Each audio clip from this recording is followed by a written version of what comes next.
Jennifer cakap dekat June, "Aku nak mati." Ya, dia cakap macam tu. Tak bergurau, tak main-main.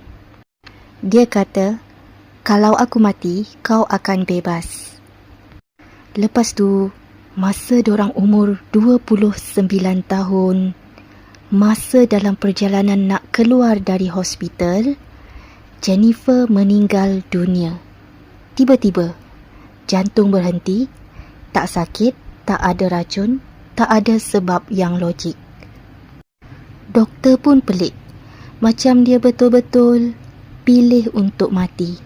Dan benda paling tak masuk akal, June yang selama ni pendiam gila, terus boleh bercakap macam orang biasa.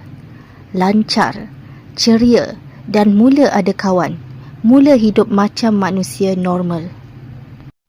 Macam dia baru hidup. Ada orang kata Jennifer korbankan diri dia supaya kembar dia boleh bebas. Kadang-kadang ada jiwa yang terlalu kuat ikatan dia sampai cuma kematian yang boleh putuskan.